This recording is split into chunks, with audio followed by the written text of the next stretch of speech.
안녕하십니까. 2024년 9월 25일 아침이 밝아오고 있습니다. 오늘 수요일입니다. 저는 나는 누구일까요? 에 대한 기도를 8번째 기도하고 있습니다. 나는 누구일까요? 나는 무엇을 할 수 있는 사람일까요? 과연 나의 자긍심은 어디에서 왔을까요? 나의 한계는 어디까지일까요? 나란 사람은 무엇에 의하여 열정을 다할 수 있을까요? 그리고 또한 나는 왜 가끔 기분이 언짢아질까요? 나를 자세히 들여다 볼 수 있는 그러한 시간, 나의 부족함, 연약함, 모자람, 그러한 많은 부분들을 어떻게 하면 내가 보완해 가면서 더 나은 삶을 살아갈 수 있을까요? 그러나 말입니다. 내가 살아있다는 것 자체가, 존재한다는 것 자체가 기적이 아닙니까?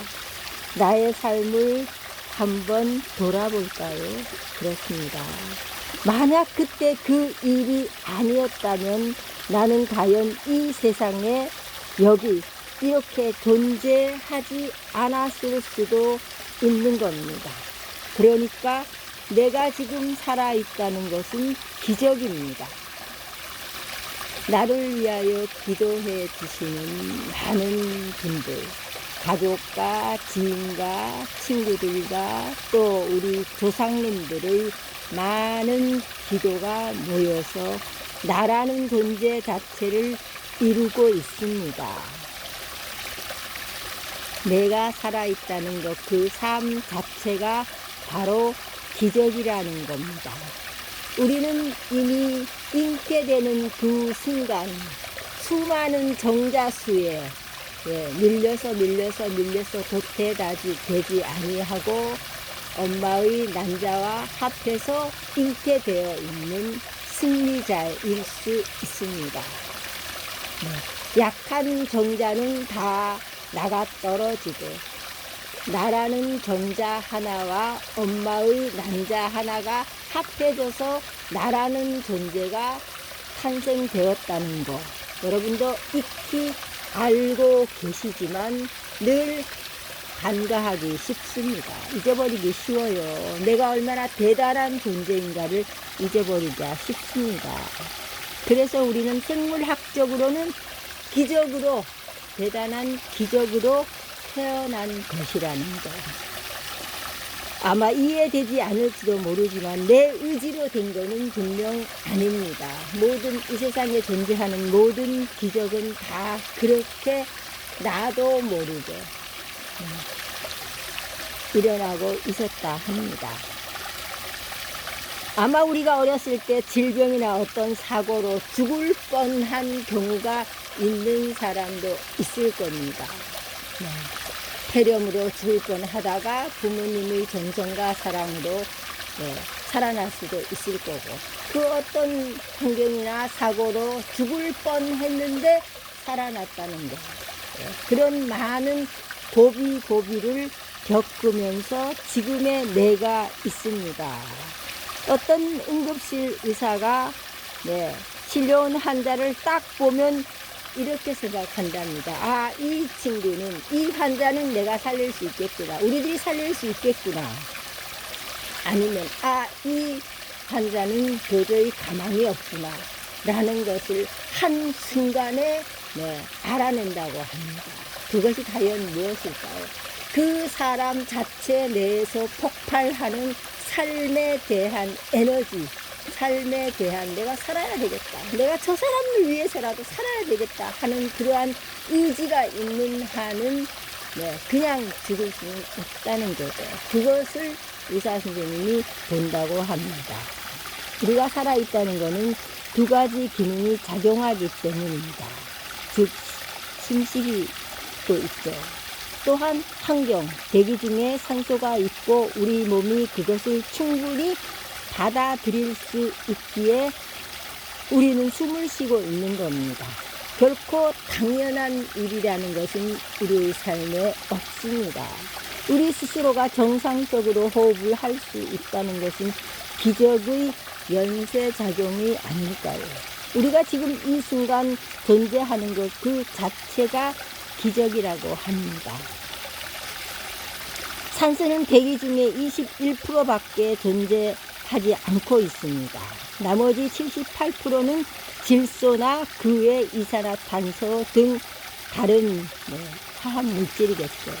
만약에 말입니다. 만약에 산소 농도가 더 낮아졌어요. 우리는 과연 살아갈 수 있을까요? 21%밖에 안 되는 산소 농도가 더 낮아지면 우리는 숨을 쉴 수가 없습니다. 그것이 바로 기적입니다. 2kg이 안 되는 아기가 태어났다고 한번 우리 가정해 봅시다.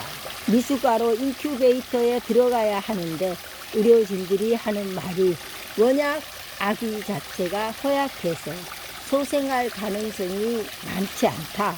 그러니 아빠 엄마 보고 어떻게 하겠느냐 할 때 그 아빠 엄마는 이 아기를 살리고 싶은 마음에 데려가서 내가 어떻게든 살려보겠습니다 했습니다.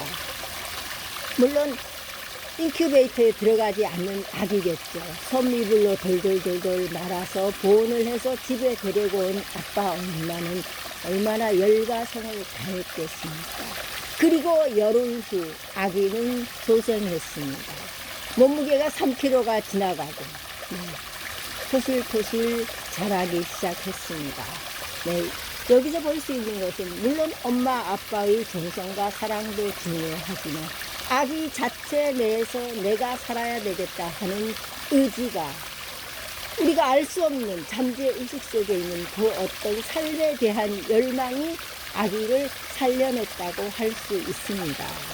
그거는 모든 과학자들이 증명하고 있습니다. 또 이러한 예도 있습니다. 14년 전 8월 칠레라는 나라에서 구리 강산 매몰 사건이 있었다 합니다. 당시 33명의 강부들은 지하 700m 지점에서 매몰되었다고 합니다. 원래 이 강산은 예전에도 여러 차례 매몰되어서 사람들이 많은 사상자가 있는 강산이었다 합니다. 그래서 이 남은 33명의 매몰자들에 대한 삶에 대한 가능성을 물론 많은 사람들이 기도하고 있었겠죠. 그렇게 생존자가 얼마나 될지 모르는 상황에서 시간이 흘렀습니다. 그러나 말입니다. 기적이 일어났습니다. 33명 모두가 생還하여 가족들의 품으로 돌아올 수 있었습니다. 칠흑 같은 어둠 속에서 지하수로 배고픔을 이기고 서로 격려하고 응원을 하면서 생명을 향한 열망만을 내가 가족 때문에 살아야 되겠다. 내가 살아나서 무엇을 하고 싶다라는 그 열망으로 서로가 서로를 다독거리고 위로하고 하여서 33명이 빛을 발할 수 있었다 합니다. 여러분 한번 14년 전 8월 칠레라는 나라에서 구리강산 매몰 사건을 인터넷 검색을 해보시면 아주 자세하고 상세하게 감동적으로 더 자세히 알 수 있을 것입니다. 그렇습니다. 그때 그 길로 들어섰더라면 과연 지금의 내가 살아있을까? 우리는 가끔씩 과거의 여행을 통해서 지금 내가 이 자리에 있는 것 자체가 기적이라는 것을 인정해야만 합니다. 우리는 살면서 힘들 때마다 죽고 싶다. 그만 살았으면 좋겠어. 하는 말을 늘 입버릇처럼 하고들 살아오지 않았습니까? 행복한 날과 괴롭고 힘든 날이 반반이 되어서 살아가는 게 인생이라고 합니다. 자기 자신에게 그 어떤 재능도 제주도 없다고 낙심하는 사람들 역시 우리는 이미 잉태되는 그 순간 승리했다는 것을 잊지 말으시기 바랍니다. 네. 오래 사는 것에 너무 얽매이지 마십시오.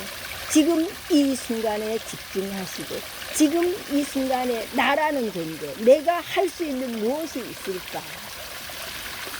내 말 한마디로 비난을 받아서 죽어가는 생명이 있다면 나는 어떻게 살아야 될까요? 내 마음의 자세를 바꾸고 내 말을 어떻게 해야 될까?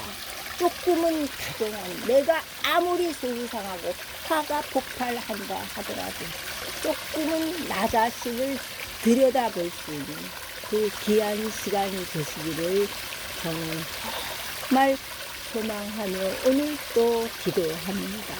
사람이 자기 자신의 약점, 단점, 모자라는 점, 부족한 점을 자신이 더 잘 아는 법입니다. 타인에게는 그렇지 않은 얼굴로 대하다 보니까 타인은 자신의 진면목을 볼 줄 아는 눈이 없습니다.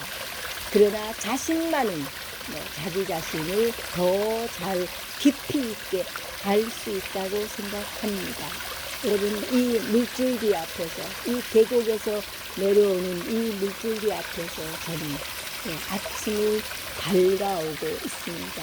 오늘 아침 하루도 내가 어떤 마음으로, 어떤 각오로, 어떤 생각으로 살아나가느냐에 따라서 밝고 긍정적인 하루가 될 수 있고, 또한 우울하고 치밀하고 힘든 마음의 짐이 무거운 하루가 될 수 있다는 거 생각해 보시고, 나는 어떻게 살아야 될까? 나란 존재는 어떤 영향력으로, 선한 영향력, 악한 영향력, 선과 악 그 중간은 없습니다.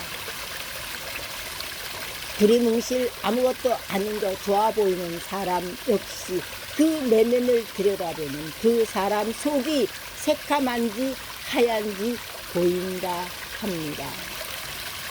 우리가 언젠가는 신의 심판대 앞에서 네가 어떻게 살아왔느냐를 나를 탄생시킨 신이 물어볼 수 있습니다. 그러면 무엇라고 대답할 수 있겠습니까? 지금 그 대답을 준비하는 시간이 오늘이라는 말씀 꼭 드리고 싶습니다. 지금 아침 저녁으로 쌀쌀해지는 날씨입니다. 저는 재래시장에서 배추를 한 몇 박 사서 생강하고 배추를 같이 뿌려서 생강 배추자를 늘 행복하고 있습니다.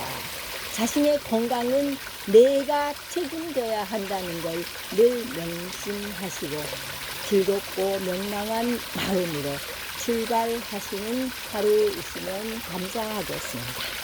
톡톡톡 혜연TV의 송혜연이었습니다. 저희 강아지 여울이 모습을 마지막으로 보여드립니다. 보입니까? 너무 멀리 있어서 계곡을 따라서 제가 우리 안녕하세요. 안녕하세요.